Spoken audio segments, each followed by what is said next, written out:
First Samuel chapter 18. And it came to pass, when he had made an end of speaking unto Saul, that the soul of Jonathan was knit with the soul of David. And Jonathan loved him as his own soul. And Saul took him that day, and would let him go no more home to his father's house. Then Jonathan and David made a covenant, because he loved him as his own soul. And Jonathan stripped himself of the robe that was upon him, and gave it to David, and his garments, even to his sword, and to his bow, and to his girdle. And David went out whithersoever Saul sent him, and behaved himself wisely. And Saul set him over the men of war. And he was accepted in the sight of all the people, and also in the sight of Saul's servants.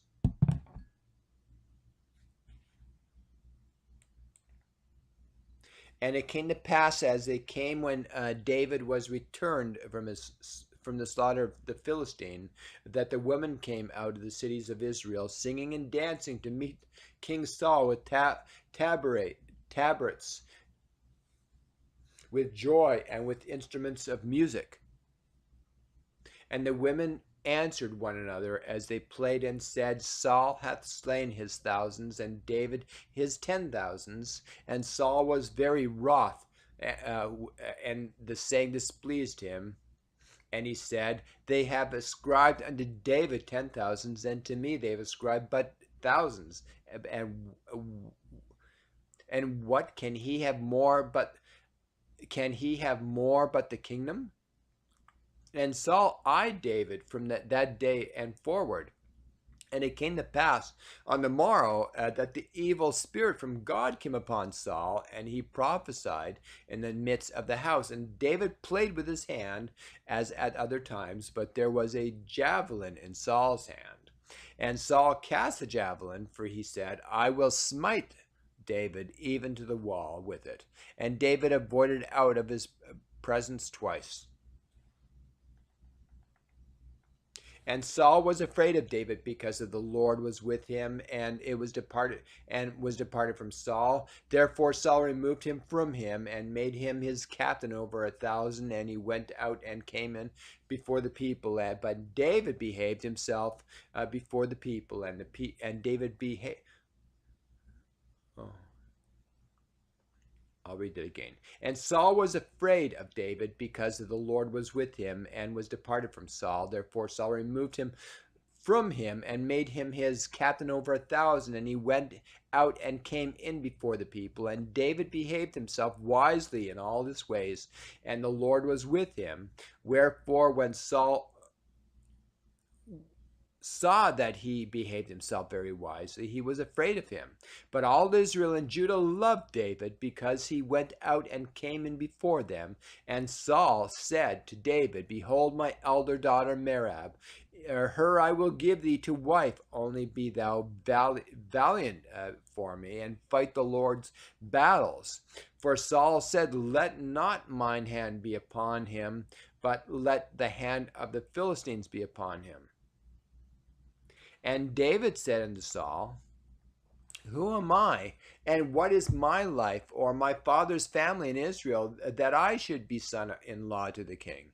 But it came to pass at the time when Merab, Saul's daughter, should have been given to David, that she was given unto Adriel,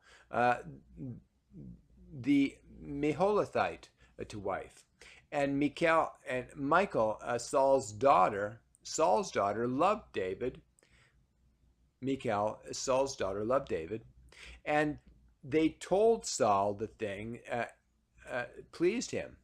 And Saul said, I will give him her, that she may be a snare to him, and that the hand of the Philistines may be against him. Wherefore Saul said to David, Thou shalt this day be my son-in-law in one of the twain. And Saul commanded his servants, saying, Commune with David secretly, and say, Behold, the king hath delight in thee, and all his servants love thee. Now therefore be the king's son-in-law. And And Saul's servants spake those words in the ears of David, and David said, seemeth it to you a light thing to be a king's son-in-law, seeing that I am a poor man and lightly esteemed? And the servants of Saul told him, saying, on this manner spake David. And Saul said, thus shall ye say to David, the king desireth not any dowry, but an 100 foreskins of the Philistines, to be avenged of the king's enemies. But Saul thought to make David fall by the hand of the Philistines. And when his servants told David these words, it pleased David well to be the king's son-in-law, and the days were not expired. Wherefore David arose and went, he and his men, and slew of the Philistines 200 men. And David brought their foreskins, and they gave them in full tale to the king, that he might be the king's son-in-law. And Saul gave them to Michal, his daughter to wife. And Saul gave him to Michal, his daughter to wife. And Saul saw and knew that the Lord was with David, and that Michal, Saul's daughter, loved him. And Saul was yet the more afraid of David, and Saul became David's enemy continually. Then the princes of the Philistines went forth, and it came to pass after they went forth that David behaved himself more wisely than all the servants of Saul, so that his name was much set by